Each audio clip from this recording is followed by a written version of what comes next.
하나님께서 오늘 우리에게 주시는 말씀 누가복음 5장 27절에서 32절 말씀 저와 여러분이 한 절씩 교독하도록 하겠습니다. 누가복음 5장 27절에서 32절 말씀입니다. 그 위에 예수께서 나가셔서 레이라는 세리가 세관에 앉아 있는 것을 보시고 그에게 말씀하셨다. 나를 따라오너라. 레이는 모든 것을 버려두고 일어나서 예수를 따라갔다. 레이가 자기 집에서 예수에게 큰 잔치를 베풀었는데 많은 세리와 그 밖의 사람들이 큰 무리를 이루어서 그들과 한 자리에 앉아서 먹고 있었다. 바리새파 사람들과 그들의 율법학자들이 예수의 제자들에게 불평하면서 말하였다. 어찌하여 당신들은 세리들과 죄인들과 어울려서 먹고 마시는 거요? 예수께서 그들에게 대답하셨다. 건강한 사람에게는 의사가 필요하지 않으나 병든 사람에게는 필요하다. 나는 의인을 부르러 온 것이 아니라 죄인을 불러서 회개시키러 왔다. 아멘. 예, 자리에 앉으시기 바랍니다. 행복한 교회 가족 여러분, 제가 이렇게 자주 부르는데 이 가족이란 단어와 같은 단어가 식구예요. 예, 식구. 식구 뜻은 뭡니까? 밥을 같이 먹는 사이라는 거죠. 그래서 제가 여러분을 행복한 교회 식구 여러분 해도 다 말이 통합니다. 그만큼 같이 밥을 먹는다는 것은 가까운 사이라는 거죠. 그래서 친해지고 싶으면 밥을 같이 먹어야 돼요. 우리 친한데 그런데 밥 한 끼 안 했다. 우리 친한데 밥 한 번 안 먹었다. 그럼 친한 거 아닙니다, 사실. 그래서 친해지고 싶으면 같이 밥을 먹어라. 밥을 먹는 시간이 많아질수록 서로의 관계가 가까워진다라고 할 수 있습니다. 또 이 사람이 나랑 맞는 사람인지 맞지 않는 사람인지 이렇게 데이트할 때 밥을 먹어보지요. 그래서 아마 상견례도 식당에서 하지 않나 봅니다. 그래서 서로 맞지 않는 사람들과의 식사는 한 끼를 먹어도 이게 막 얹혀요. 불편해요. 무슨 진수성찬이 있어도 이게 코로 들어가는지 입으로 들어가는지 모르죠. 그러나 마음 맞고 편한 사람이면 그냥 소찬, 작은 반찬을 넣고 밥을 먹어도 너무너무 맛있고 편안하게 느껴집니다. 한마디로 밥의 힘이 그만큼 대단한 것이죠. 그래서 누구를 만났을 때 여러분이 밥 식사나 하고 다니세요?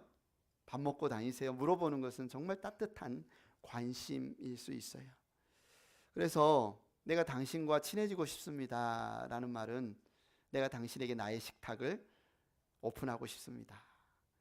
그래서 여러분 정말 우리가 주님과 교제하고 신앙생활 한다는 것은 우리가 주님의 식탁에 참여한 사람들이에요. 그 유명한 시편 23편 말씀, 그죠? 주님께서 상을 베푸실 때 주님 옆에서 서 계시고 너 혼자 밥 먹어라 그러시겠습니까? 그 주님의 잔치에 우리를 초대하시는 거 아니겠습니까? 정일근 시인이 쓴 이런 제목의 시가 있습니다. 둥근 어머니의 두레밥상. 이 시에서 이 시인은 어머니의 밥상을 그리워해요. 제가 한번 읽어드리겠습니다. 모난 밥상을 볼 때마다 어머니의 두레밥상이 그립다. 고향 하늘에 떠오르는 한가위 보름달처럼 달이 뜨면 피어나는 달맞이꽃처럼 어머니의 두레밥상은 어머니가 피우시는 사랑의 꽃밭. 내 꽃밭에 앉을 사람 누군들 귀하지 않겠는가. 식구들 모이는 날이면 언제나 펼치시는 두레밥상. 둥글게 제비 새끼처럼 앉아 어린 시절로 돌아간 듯 숟가락 높이 들고 골고루 나누시는 고기 반찬 착하게 받아 먹고 싶다. 세상 밥상은 이전 투구의 아수라장. 한 끼 밥을 먹기 위해 우리는 이미 날카로운 발톱을 가진 짐승으로 변해버렸다. 밥상에서 밀리면 벼랑으로 밀리는 정글의 법칙 속에서 나는 오랫동안 하이에나처럼 떠돌았다. 짐승처럼 썩은 고기를 먹기도 하고 내가 살기 위해 남의 밥상을 엎어버렸을 때도 있었다. 이제는 돌아가 어머니의 두레밥상에 앉고 싶다. 어머니에게 두레는 모두를 귀히 여기는 사랑, 귀히 여기는 것이 진정한 나눔이라 가르치는 어머니의 두레밥상에 지지배배 즐거운 제비 새끼로 앉아 어머니의 사랑 두레 먹고 싶다. 여러분 오늘 우리가 함께 읽은 이 식탁 교제, 예수님과의 식탁 교제는 어쩌면 이 어머니의 이 밥상에 둘러앉은 식구, 가족들의 이야기와 너무 닮은 것 같습니다. 오늘 세리 레이가 등장하는데 우리가 익히 아는 그의 이름은 마태예요. 마태복음을 기록한 마태. 그런데 그의 원래 이름은 레위였죠. 예수님의 식탁에 초대받다 인생이 완전히 변화되는 이야기를 오늘 우리가 담고 있습니다. 우리가 예수님의 식탁에 초대합니다라는 시리즈로 이번 주, 다음 주, 그 다음 주, 그리고 사실은 지난주 부활절 말씀도 그 말씀이었는데 우리가 함께 나누고 싶습니다. 예수님의 식탁에 초대합니다. 오늘 예수님의 식탁이란 과연 어떤 자리인가? 예수님의 식탁에 초대하고 우리가 초대받고 누군가를 초대한다는 게 어떤 의미인가? 그 기쁨의 잔치를 그러면 우리는 어떻게 누릴 수 있는가? 오늘 말씀을 통해 살펴보기를 원합니다. 여러분 잘 보십시오. 예수님의 눈맞춤, 어디에 예수님의 눈맞춤이 머무는지. 성경을 보면요, 예수님과 눈 맞추잖아요. 스파크가 일어나요. 뭔가 인생이 바뀝니다. 오늘 예수님의 눈이 어디에 머무세요? 27절 보니까요, 그 뒤에 예수께서 나가셔서 레이라는 세리가 세관에 앉아 있는 것을 뭐예요? 보시고.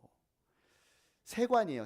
세관이라는 것은요, 수많은 사람들이 오고 가면서 그 세금을 내는 곳이기 때문에 굉장히 꼭 거쳐가야 되는, 얼마나 많은 사람이 레이를 보았겠습니까? 얼마나 많은 사람이 이 세리를 보았겠습니까? 그런데 예수님은 단순히 그 레이를 지나치는 것이 아니라 보셨다는 거예요. 그냥 보시는 게 누구 인내가 아니라 그를 주목하여 보셨다는 거예요. 이 말에는 주님은 이 세상에 소외받은 사람들, 이 세상에 주님이 필요한 사람들, 그 마음 가운데 고민과 갈등이 있는 사람들을 보시고 계시는 분이라는 뜻입니다.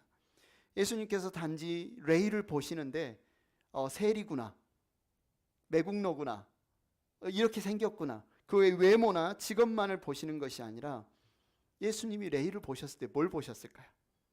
레이 마음 가운데 있는 그 공허한 마음, 죄책감, 불안감, 친구가 없는 외로움, 무엇보다도 하나님을 갈망하는 마음, 이거 보시지 않았을까요? 그냥 사람만 보시는 게 아니라 그 사람 안에 있는 그 필요를 보셨다라는 겁니다. 우리의 일상에서 겉모습만 보고 판단하기 쉬운 우리의 봄과는 다르게 주님이 보시는데요, 저를 보시고 여러분을 보시고 사람들을 보시는데 그들의 내면을 보신다는 겁니다. 당시 유대 사회에서 세리는 어떤 사람이에요? 한마디로 일제시대 친일파, 매국노, 순사처럼 이들은 친로마파의 매국노라고 불려졌습니다. 그렇기 때문에 이들은 배신자예요. 민족의 배신자. 이들은 법정에서 누구를 증언할 수도 없어요. 모세의 율법에 보면 2명의 증인을 서서 재판이 이루어지게 돼 있는데 이 사람들은 증인의 자격도 주지 않았어요. 뿐만 아니라 같이 모여서 예배드리는 회당, 요즘으로 말하면 예배당에도 못 들어와요. 환영받지 않습니다. 여러분께서 혹시 소외감을 느끼신 적 있으시지 않으세요? 살다가 여러분 어렸을 때 저는 잘 모르겠습니다. 여러분 다 이야기를. 그러나 보면 학교 다닐 때 같이 밥 먹을 친구가 없다라고 하면 굉장히 힘들지 않겠습니까? 우리가 소외감을 느꼈을 때가 있겠지만 오늘 레이도 어쩌면 그 사회에서 세리라는 자신의 직업 때문에 대부분의 사람들에게 무시당하고 증오와 멸시의 대상이었다. 근데 예수님이 그에게 찾아갔다는 거예요. 대부분의 사람들이 멸시하고 미워하고 꺼려했던 레위에게 찾아갔다. 이름이 레위예요. 레위. 뭔가 다가오지 않으세요? 레위. 이름에서 알 수 있는 것처럼 정확하게 레위가 어느 지파인 건 우리가 알 수 없지만 적어도 레위라는 이름에서 레위 지파의 후손일 가능성이 큽니다. 그렇지 않겠습니까? 레위 지파가 하는 일이 뭐예요? 구별되어서 성전의 일을 하거나 대제사장의 그 여러 가지 일들을 수종두는, 그러니까 구별된 거룩한 일을 해야 될 그 어쩌면 인생 부르심인데 그는 그 일을 하지 않고 지금 뭘 하고 있습니까? 로마의 편에 서서 동족의 돈을 수탈하는 세리의 삶을 살아가고 있습니다. 아마 돈은 많이 벌었을 거예요. 세리 돈을 많이 벌었을지 모르지만 그 마음, 그의 인생은 어땠을까? 마음은 텅 비고 친구를 잃어버린 채 멸시를 당한 레위의 이야기. 우리 주변에도 이런 레위와 같은 사람들이 많이 있을 수 있습니다. 그냥 외모로만 볼 수 없고, 우리가 주님이 그 내면을 보았던 것처럼, 하나님과 떨어져 있는 사람들의 그 내면을 보았던 것처럼 우리도 그걸 보아야 되지 않겠습니까? 모두가 죄인이라며 손가락질 하던 세리 마태조차, 세리 레위조차 예수님이 뭐합니까? 찾아가셨어요. 그걸 부르셨어요. 불쌍히 여기셨어요. 예수님께서 단순히 사회적 지위나 모양새로 사람을 판단하지 아니하고 그 누구라도 외면하지 아니하고 잃어버린 사람을 바라보시는 예수님의 사랑, 이 레위를, 세리를 찾아간 그 이야기에서 우리는 볼 수가 있습니다. 그런데 이 레위의 입장은 어땠을까요? 레위가 그동안 얼마나 세리질, 텍스 컬렉터, 이 세금을 모으면서 얼마나 사람들의 눈초리, 아니면 침뱉음, 아니면 모욕, 조롱을 받았을까요? 그 중에서도 율법학자나 바리새인이나 랍비들에게 아마 엄청 모욕을 많이 당했을 텐데, 예수와 그 일행이 자기에게 찾아옵니다. 레위는 뭘 느꼈을까요? 아, 저분도 혹시 나를 혼내려고 오나? 나를 정죄하려고 오나? 나를 벌 주시려고 오나? 아마 이런 두려움을 느꼈을 수 있어요. 그런데 예수님이 오셔서 딱 한마디 합니다. 보세요, 뭐라고 했습니까? 예수님이 레위를 찾아오셔서 하신 말이 뭐예요? 내 이놈이 아니라 나를 따라오너라. 나를 따라오너라. 그 한마디, 단호하면서도 부드럽고 권세 있는 그 나를 따라오너라, 짧은 한마디, follow me, 이 한마디 안에 사랑이 느껴지고요, 삶의 새로운 초대가 느껴지고요, 지금까지 이름은 레위인데 어쩌면 레위 지파로 살아야 되는데, 그러나 그 삶을 살지 못한 채 여전히 매국노로 세리로 살아가는 그 인생 바꾸지 못하는, 결단하지 못하는 그 연약함, 그 자리에서 그를 불러주시는 단호한 부르심, 나를 따라오너라. 예수님께서 세리 레위를 부르시는 이유는 그를 세리라는 직업으로 보신 것이 아니라 잃어버린 하나님의 아들, 한 양으로 보았기 때문 아닐까요? 사람들은 야, 무슨 저런 매국노가 하나님을 섬기겠어, 저런 매국노가 구원받겠어 생각했을지 모르지만, 예수님은 세리라는 직업을 보신 것이 아니라 잃어버린 한 사람, 잃어버린 한 백성, 잃어버린 한 영혼의 모습으로 보셨기 때문에 그 안에 외로움이 있고 그 안에 상처가 있고 그 안에 공허함이 있는 것을 주님은 보셨기 때문에 부르십니다. 나를 따라오너라. 또한 의인을 부르러 온 것이 아니라 죄인을 부르러 왔다라는 예수님의 말씀은 우리에게 큰 도전을 줍니다. 우리 중 누구도 의인이다고 스스로 우리 자신을 높일 수 없어요. 왜냐하면 성경이 아예 공언을 하고 있기 때문에 그렇습니다. 로마서에 말하죠. 의인은 없나니 하나도 없다. 의인은 없나니 하나도 없다. 우리 모두는 때때로 연약하고 때때로 죄 가운데 넘어지는 존재임을 인정해야 됩니다. 바로 이 점에서 예수님 우리에게 다가와 아무리 어둡고 절망스러워 보일지라도 너는 나를 따라오너라, 내가 너를 사랑한다 라는 주님의 부르심이 필요 없는 사람이 아무도 없다는 거죠. 우리가 지금 한국이 IMF 때보다 더 경기가 힘들다라는 말들이 있습니다. 아마 여기에 많은 분들이 IMF를 겪어보셨을 거예요. 저는 IMF 때 대학 4학년이었는데요. 보통 대학교 졸업할 때 많이 취업을 하고 그동안 교수님들이, 선생님들이 가르쳐 주셔서 감사하다고 사은회를 하고 하는데, 교수님들이 아예 사은회 하지 마라, 너무 어려우니까 내가 뭐 제자들에게 사은회 받을 염치가 없다. 아예 사은회 자체가 없었어요. 한 대기업에 실력 좋은 회사원이 있었습니다. 그는 대기업에서 성공과 승진의 길을 달리고 있는데 IMF를 맞았어요. 몇 살에? 54세에 해고당했습니다. 그는 가족들 앞에서 웃으면서 해고당한 날 와서 이야기합니다. 아, 이제야 속이 후련하다. 내가 지금까지 오랫동안 회사에 매여 가족들과 좋은 시간도 못 가졌고 취미 생활도 못했는데 이제 가족과 함께 시간도 보내고 취미 생활도 하고 너무 좋다, 너무 좋다 이렇게 이야기한 거예요. 아빠가 그렇게 이야기하니까 아내도 딸도 아들도 다 믿었죠. 며칠은 같이 외식도 하고 같이 밥도 먹고 같이 여행도 하고, 아빠가 정말 그렇게 생각하는 줄 알았어요. 그런데 3개월이 지났을 때 아빠가 말을 잃어버립니다. 그리고 어찌어찌 알다 보니 아빠는 그동안 죽을 생각만 하고 있었어요. 어떻게 죽을까? 어떻게 내 삶을 마무리할까? 근데 쉽게 죽지 못한 이유는 가족들에게 피해를 주지 않고 죽을 방법을 찾기 위해서. 이 사실을 안 가족들이 그의 54세 생일에 아빠에게 힘을 주기 위해서 식당에서 밥을 먹고 커피숍에 모였습니다. 아내가 남편에게 말합니다. 여보, 당신의 54회 생일에 우리가 특별 선물을 준비했어요. 봉투를 하나 꺼냅니다. 그 봉투에는 아내가 남편에게 고마웠던 일 54가지를 적어서 하나씩 읽습니다. 다 읽고 나서 아내가 말합니다. 당신은 내게 하나님이 주신 최고의 선물이었어요.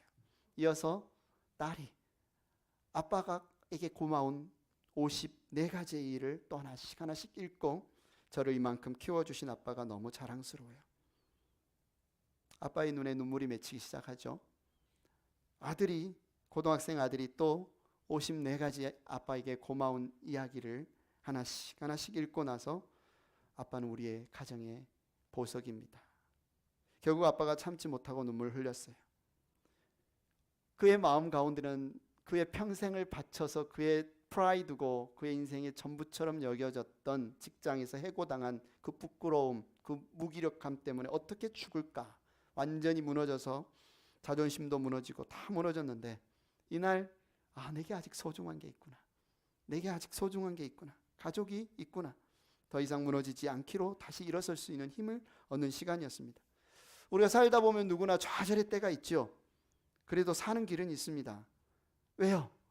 우리는 이 세상 모든 것을 초월하여서 나를 사랑하시는 분이 계시기 때문에 그래요. 그분은 나를 살리시려고 기꺼이 자기의 목숨을 버리신 분, 기꺼이 자기의 목숨을 값으로 치르신 분이 있기 때문에 그렇습니다. 그분은 우리를 필요하면 쓰시고 필요 없으면 버리시는 분이 아니십니다. 그분은 끝까지 나를 돌봐주시고 책임져 주시는 분, 그러면서 나를 향해, 여러분을 향해 너는 나의 최고의 선물이야, 너는 나의 보물이야 말씀해 주시는 분.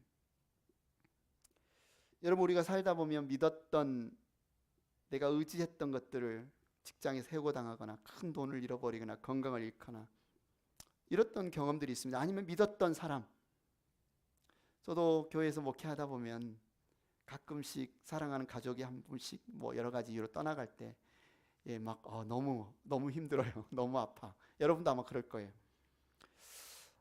어떻게 사나, 누구를 믿고 사나 하는 생각이 들 때 오늘 주님은 우리에게 말씀합니다. 낙심하지 말아라. 그런 말이 있잖아요. 이빨이 없으면 잇몸으로 이빨이 없으면 잇몸으로. 이 아버지처럼 해고당해서 일자리가 없으면 인생이 끝납니까? 자기의 제자리에 서면 돼요. 일자리가 없으면 제자리에 서면 돼요. 자기의 자리가 있습니다. 오늘 아내와 딸과 아들은 아빠에게, 일자리를 잃은 아빠에게 제자리가 어딘지, 서야 할 제자리가 어딘지 알려주고 있습니다. 우리 인생 가운데 우리는 나의 명예가 없으면 안 돼, 나의 돈이 없으면 안 돼, 나의 직장이 없으면 안 돼, 나는 살 수 없어라고 말하지만 주님은 하나님이 있으면 된다. 주님 그분이 있으면 된다. 우리가 이 세상에 무엇이 없어지면 살 수 없을 것 같지만 하나님 그분이 있으면 된다. 그분이 있으면 된다라고 말씀하십니다. 사랑하는 여러분, 이제 우리가 이 말씀을 통해 배워야 할 분명한 사실은 우리 모두는 죄인이에요. 죄인이란 말은 하나님으로부터 분리되어서 하나님 없이 살았던 적이 있는 사람들. 그러나 하나님 없이 우리는 살 수 없는 사람들입니다. 우리는 연약합니다. 그분은 우리의 생명의 근원입니다. 그분은 우리의 창조주이십니다. 그분은 우리의 길의 등불이십니다. 우리는 그분이 없이는 참된 행복과 참된 만족과 참된 의미를 살아갈 수 없습니다. 예수님께 나아갈 때 우리에게 필요한 것은 뭐예요? 있는 모습 그대로예요. 그냥 지금 있는 모습 그대로. 예수님이 레이를 부르실 때 레이가 뭐 했나요? 잠깐만요. 저 뭐 이거 좀 준비하고요. 제가 저 율법을 공부하고요. 그동안 잘못했던 거 다 청산하고요. 아니요. 예수님은 있는 모습 그대로 레이야 나를 따라오너라. 그 자리에서 따라갑니다. 레이야 나를 따라오너라. 우리는 그냥 주님 부르시면 지금 있는 모습 그대로, 나의 부족한 모습 그대로, 나의 부끄러운 모습 그대로, 아니면 나의 힘든 모습 그대로 나아가면 돼요. 이 세상에서는 그렇게 못 살죠. 우리 가족에서도 그렇게 못 살죠. 애들 앞에서도 아빠는, 엄마는, 부모는 그래도 조금 뭔가 가면을 써야 될 때가 있지 않습니까? 마음이 무너져도 괜찮아.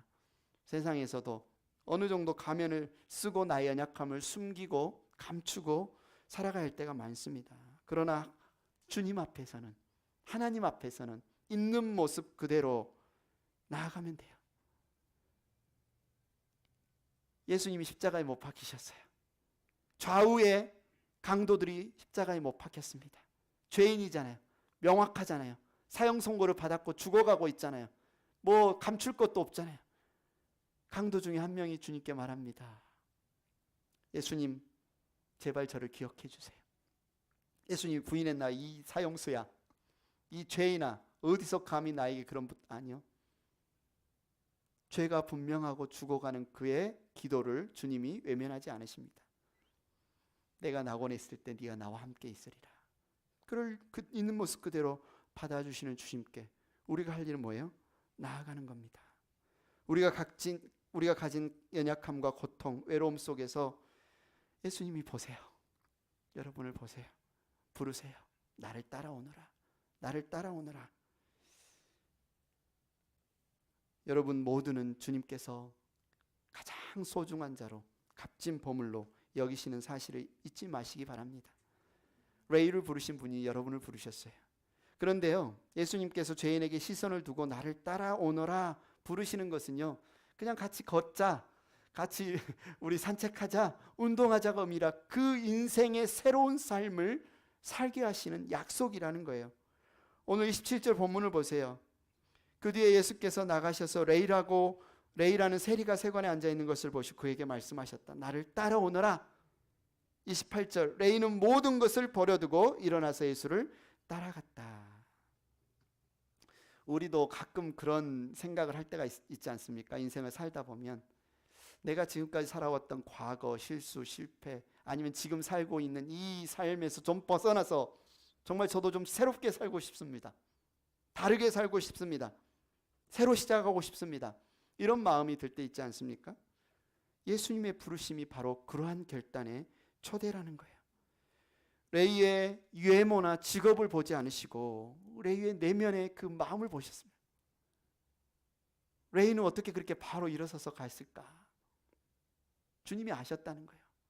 하나님을 향한 갈망, 다르게 살고 싶은 갈망, 이 공동체, 예수님의 식탁에 함께 앉고 싶은 그 열망. 근데 그는 그걸 할 수가 없어요. 뭐 딸린 가족이 있었을 수 있어요. 그렇게 살고 싶으나 용기가 없었을 수 있어요. 여전히 세관에 앉아 여전히 세금을 받는 그에게 다가오셔서 나를 따라오너라. 내가 너로 다른 삶을 살게 하겠다. 새로운 삶을 살게 하겠다. 레이가 어떻게 합니까? 모든 것을 버려두고 일어나서 예수를 따라갔다. 이 모든 것은 뭘까요? 당시에 주판이 있었는지는 모르겠지만 주판이었을까요? 돈주머니였을까요? 장부였을까요? 그것뿐만 아니라 당연히 그런 것도 내버려 뒀겠지만 그동안 자기가 살아왔던 라이프 스타일, 삶의 양식, 그동안 짊어졌던 모든 것들, 자신의 부끄러움, 자신의 수치스러움 모두 내려놓고 예수님을 따르기로 결단합니다. 이것이 진정한 회개예요. 이것이 진정한 회개입니다. 자신의 삶의 자리에서 주님의 곁으로 동행하는 자리로 걷는 것. 여러분도 매일매일 주님과 동행하는 삶을 원하신다면 주님이 기뻐하시지 않는 것에서 돌이키는 회개가 필요합니다. 레이는 옛사람, 즉 남을 착취하며 세상의 이익만을 쫓던 사람에서 벗어나 이제는 하나님의 은혜를 통해 살아가는 새 사람이 되었습니다. 그가 나중에 이름이 어떻게 바뀌어요? 마태. 원래 마태였는지 모르겠지만 오늘은 레위라고 나오는데 마태. 그는 아마 마태복음을 썼잖아요. 여러분이 마태복음의 특성을 아시지만 구약의 성경이 어마어마하게 많이 인용이 됩니다. 그 말은 구약의 율법을 많이 알았다는 거예요. 그게 단 하루에 예수님 만나고 3년 사이에 갑자기 일어나지는 않았을 것 같아요. 아마 그가 세리로 살면서도 하나님의 율법을 묵상하고 연구하고 메시아를 기다리고 갈망하였던 그동안의 삶, 그 이후에 예수님을 만나고 나서 예수님과 함께 동행하고 나서 마태복음이라는 복음서를 통해 유대인들이 메시아를 믿고 만나는데 엄청난 기여를 했지 않습니까? 여러분, 이처럼 예수님께 온전히 응답하여 옛삶을 버리고 새로운 삶을 시작하는 것은 단순한 변화가 아니라 우리 각자가 하나님 앞에 마땅히 살아가야 할 우리의 소명입니다. 우리의 부르심입니다. 여러분을 아십니다. 주님이 보십니다. 이렇게 살 사람들이 아닌데, 이 정도로 머물 사람들이 아닌데, 여러분을 향한 주님의 계획이 있습니다. 주님의 부르심에 결단해야 됩니다. 여러분, 어거스틴 아시죠? 아마 교회 다니시면 어거스틴 잘 알 텐데, 어거스틴의 인생은요 방탕 그 자체였어요. 젊었을 때 얼마나 방탕하게 살았는지요. 결혼도 안 하고 여자를 만나 같이 살림을 차리고 그러다 보니 애도 낳고 막 그랬어요. 그랬던 어거스틴이 32살 때 밀라노에서 암브로스의 설교를 듣고 회심하게 됩니다. 그런데 어느 날 시장을 걷는데, 어거스틴이 걷는데 예전에 아주 단골로 즐겨가던 술집 여자가 그를 알아본 거예요. 아이고, 요즘에 안 오세요. 아니, 기다리는데 요즘에 안 오세요. 유혹합니다. 그러자 어거스틴이 말합니다. 옛날에 어거스틴은 죽었고 나는 새 사람이 되었어. 옛날에 어거스틴은 죽었고 나는 새 사람이 되었어. 이게 그리스도인의 정체성이라는 거죠. 이게 그리스도인의 정체성입니다. 이전에 죄악된 삶을 버리고 새 삶이 시작된 것을 보여주는 것이 그리스도인의 삶입니다. 행복한 교회 가족 여러분, 예수님의 부르심에 응답한다는 것은 우리의 옛 삶을 과감히 버리고 예수님을 전심으로 따르는 것입니다. 이 세상 모든 사람이 죄인이지만 내가 죄인이구나, 내가 진짜 죄인이구나 깨달을 때 변화가 일어납니다. 내가 죄인이 아니라고 생각할 때가 많아요. 여러분, 진짜 나 죄인입니다 라고 고백하지만 일주일간 여러분 삶 돌아보세요. 여러분이 했던 말, 여러분이 누군가를 내려받고 누군가를 판단했고 누군가를 정죄했던 말들이 있다면 그 말 뒤편에는 아마도 나 죄인 아니고 나 의인인데 라고 생각하고 말했을 가능성이 있습니다. 우리는 늘 기도해야 됩니다. 주님, 저를 새롭게 해주십시오. 주님, 저를 새롭게 해주십시오. 예수님의 부르심은 단순한 나와 함께 걷자라는 명령이 아니라 네 삶을 내가 새롭게 만들어줄게. 네 삶을 내가 새롭게 만들어줄게. 여러분, 오늘 이 말씀은 레위에게 일어난 이 일은 우리 모두에게 일어날 수 있는 일이고 예수님의 식탁에 초대하는 우리 모두를 향한 초대인 것을 여러분 잊지 마시기 바랍니다. 여러분, 변화되고 싶습니까? 여러분, 새로운 삶을 살고 싶습니까? 여러분을 통해서 하나님이 계획하신 그 일들을 이루고 싶습니까? 그렇다면 응답하시면 돼요. 나를 따라오너라. 예, 주님, 제가 주님을 따르고 싶습니다. 나이가 많다고요? 바쁘다고요? 능력이 없다고요? 아무런 문제가 없습니다. 오늘 주님의 부르심에 여러분 기도하십시오.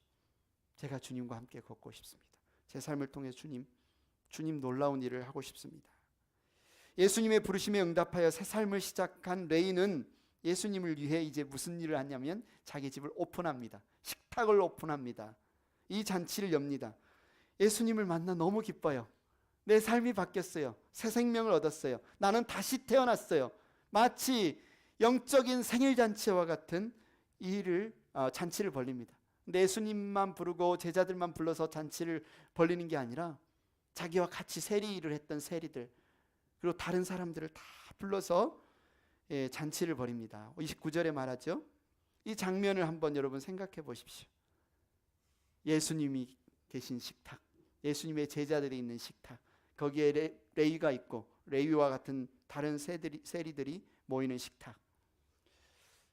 우리는 이 식탁이 얼마나 특별한지 잘 모르죠. 그러나 당시의 유대인들은요, 아무나 하고 밥을 절대 안 먹습니다. 아무나 하고 절대 밥을 안 먹어요. 누구하고만 밥 먹냐면 정결법을 지키기 위해서 부정해지지 않을 사람, 내가 이 사람하고 밥을 먹어서 내가 더러워지지 않을 수 있다고 생각하는 사람들하고만 밥을 먹습니다. 그러다 보면 끼리끼리가 돼요. 주로 자기 친구, 자기 형제, 자기 친척, 또 그 어떤 계급에 있는 사람들, 내가 밥을 한번 사주면 상대방이 나에게 밥을 갚아줄 수 있는 사람들, 이런 사람들끼리만 모이는 그 무리들. 레이는 한 번도 그 사람들과 밥을 먹어본 적이 없을 거예요. 그런데 예수님의 식탁은 다릅니다. 이 예수님의 식탁은요, 단순히 밥을 먹는 것 자체에 의미가 있는 것이 아니라 영혼의 잔치입니다. 생명의 잔치입니다. 예수님께서 죄인들과 함께 먹고 마시며 그들의 친구가 되어주시는 잔치입니다. 식탁에서 그럼 제일 중요한 게 뭐겠어요? 우리의 식탁에서 첫째, 예수님이 계신가? 우리 식탁에, 내 식탁에, 우리 가정의 식탁에, 우리 교회 식탁에, 우리의 식탁에 지금 예수님이 계신가가 중요하겠죠. 그 다음에 두 번째, 예수님이 부르고 싶은 사람들을 나는 칼 차단, 입구 컷, 안 돼, 오지마, 차단하고 있지 않은가? 정말 예수님이 같이 이 식탁을 꾸리고 싶은 사람들과 함께 내가 식탁에 마주 대하고 있는가? 예수님께서는 죄인들과 함께 먹고 마셨어요. 그래서 예수님 별명이 생겼어요. 예수님이 먹고 마시기를 탐하는 자, 이런 별명도 있었고, 또 하나 죄인들의 친구. 사람들이 이게 죄인들의 친구가 아니에요. 아우, 죄인들의 친구. 조롱하면서 멸시하면서 먹고 마시기를 탐하는 자, 죄인들의 친구라고 비난하며 조롱했어요. 여러분, 함께 먹는다는 것은요, 밥 한 끼 한다, 그냥 밥 한 번 먹었다가 아니라 우리가 삶을, 운명을 같이 한다. 운명을 같이 한다. 서로에게 스며드는 시간 아닙니까? 식구 아닙니까? 같이 식구 되는 시간 아닙니까? 예수님이 기꺼이 식구가 되어주시는 거예요. 누구와? 세리와, 죄인과, 장녀와. 내가 너희와 운명을 같이 하겠다. 예수님이 그냥 죄인과 밥 한 번 먹었다가 아니라 내가 너희를 위해 죽겠다. 내가 너에게 나의 몸을 떡으로, 나의 몸을, 나의 피를 생수로 내가 내어주겠다. 같이 밥을 먹었다는 것은 그들을 위해 모든 것을 내어주시겠다는 그분의 마음을 드러내 보여주시는 겁니다. 예수님께서 세리들과 죄인들과 함께 식사하시는 것을 본 바리새인과 율법학자들이 어떤 반응이 나오죠? 비난하면서 이렇게 말합니다. 어찌하여 당신들은 세리들과 죄인들과 어울려서 먹고 마시는 거요? 어떻게 의인인, 어떻게 하나님의 율법을 가르친다라고 하는 랍비가 저런 매국노들과 저런 죄인들과 우리같이 의로운 자들이, 우리같이 하나님께 가까운 자들이 저 지옥의 불쏘시개와 같은 저런 자들과 만나고 같은 식탁에 앉아 밥을 먹는다. 근데 이 마음 뒤에는 뭐가 있습니까? 종교적인 편견이 있어요. 사회적인 편견이 있어요. 우리는 의로우나 저들은 죄인이다. 저런 세리들은 참고 견딜 수 없는 역겨운 자들이다. 그런 마음이 담겨 있는 거예요. 저런 자들과 어떻게 밥을 먹어? 저런 더러운 자들, 저런 죄인들, 야, 이건 말도 안 돼. 이렇게 생각하며 비난하는 그들에게 예수님이 5장 31절 32절 너무나 유명한 말씀, 어쩌면 누가복음의 주제와도 같은 말씀 같이 한번 읽어보겠습니다. 시작. 건강한 사람에게는 의사가 필요하지 않으나 병든 사람에게는 필요하다. 나는 의인을 부르러 온 것이 아니라 죄인을 불러서 회개시키러 왔다.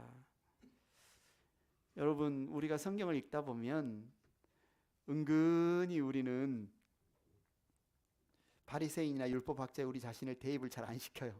우리는 안 그런 것 같아. 그런데 잘 보세요. 사실은 우리가 얼마나 자주 바리새인, 율법학자와 같이 사람들을 바라보고 차별하고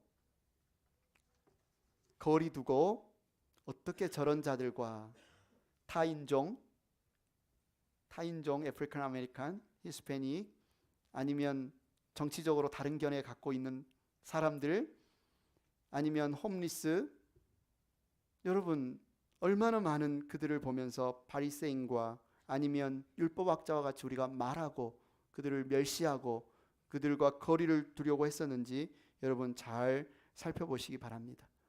그 마음 뒤에는 나는 저러지 않은데, 나는 의로운데 라는 착각이 우리 안에 있었는지 여러분 보시기를 바랍니다. 예수님 그런 우리에게 뭐라고 말해요? 너 아파 지금. 너 지금 병들었어. 너 지금 아픈 거야. 그렇게 생각하는 거. 그거 정상이 아니야.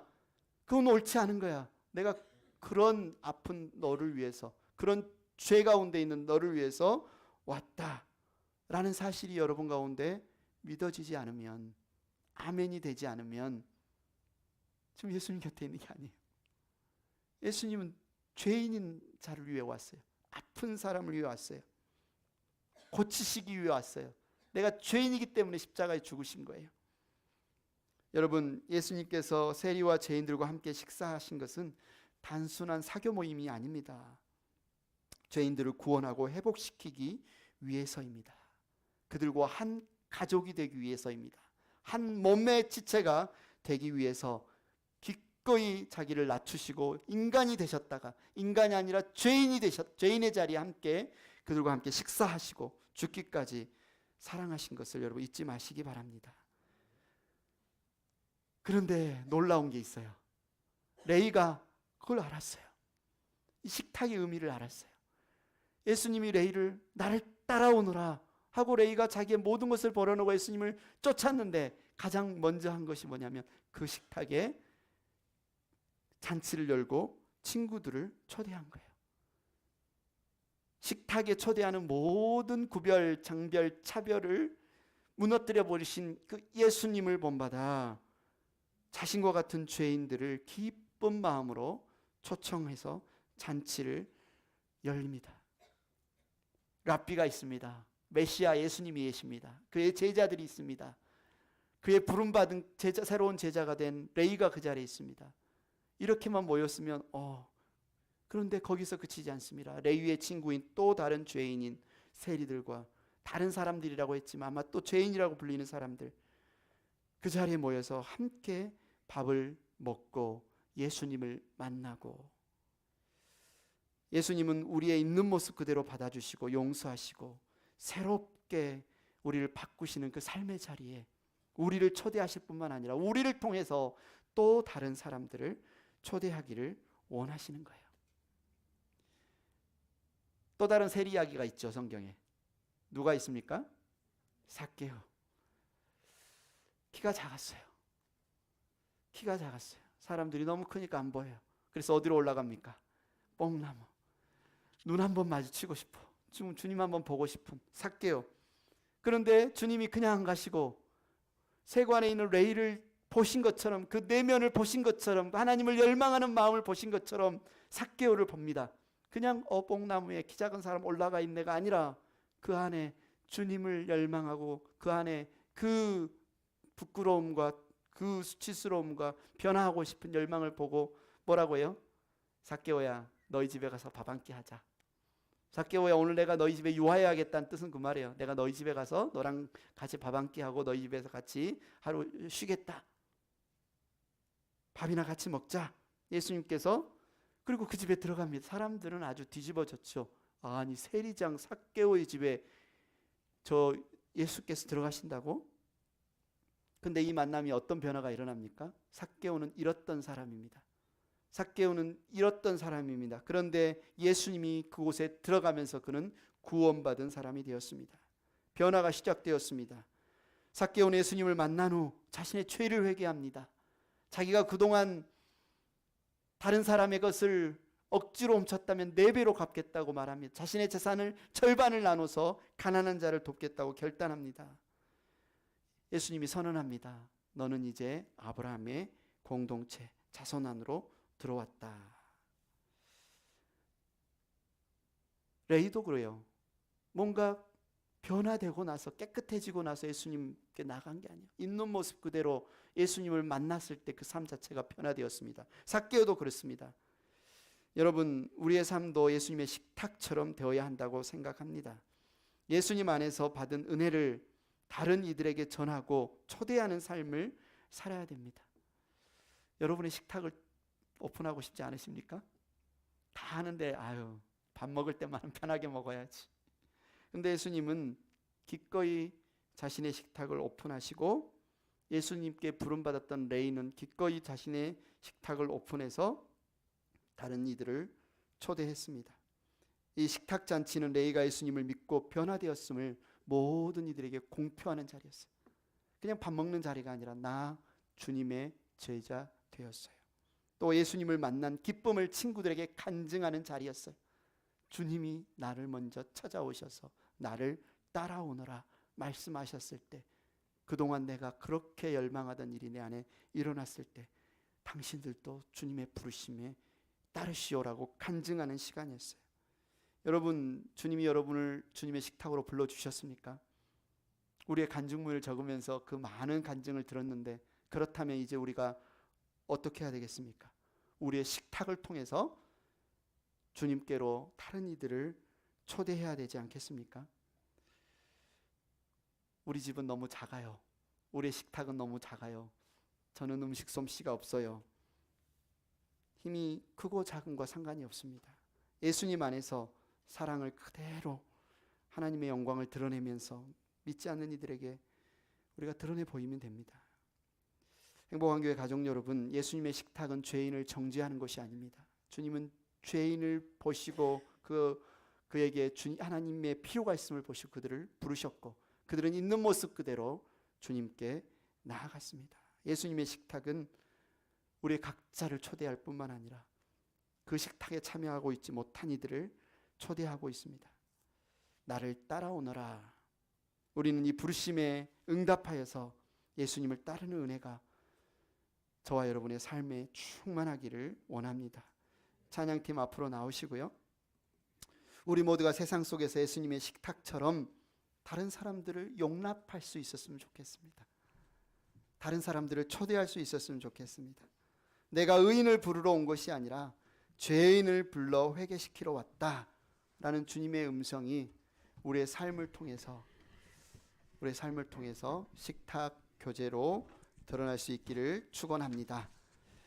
그래서 여러분이 밥 먹을 때 주일날 끼리끼리만 앉지 마시고요. 가능하면 옆자리를 한 두 칸씩 동겨보시고요. 이번 주, 다음 주 앞으로 내가 밥 먹자 한번 말은 했는데 한 번도 먹지 못하신 분들이 있으면 어떻게든 기도하시면서 한번 초대하시면 좋겠습니다. 꼭 여러분이 집에서 안 먹어도 돼요. 식당에서 먹어도 돼요. 식탁 교제로 초대해서 다른 거 하지 마시고 그냥 밥 드세요. 그러시면서 성령께서 여러분에게 여러분의 눈빛을 통해서, 여러분의 마음을 통해서 뭔가 그에게 하고 싶은 말이 있다면 여러분을 통해서 드러낼 수 있는 기회가 되었으면 좋겠습니다. 이 시간 이 찬양 함께 드리겠는데요. 주의 친절한 팔에 안기세, 주님의 식탁 교제로 우리를 초대하셔서 생명의 떡이 되어주시고 생수의 강이 되어주시면서 우리를 먹이시고 살리신 그 품에 우리가 안김을 기뻐하면서 이 찬양 함께 드리도록 하겠습니다. 다 같이 자리에서 일어나셔서 함께 찬양하겠습니다.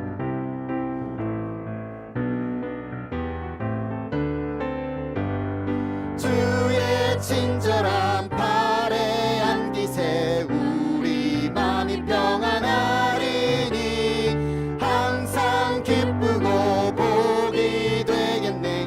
영원하신 팔에 안기세, 주의 팔에 그 크신 팔에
감사합니다.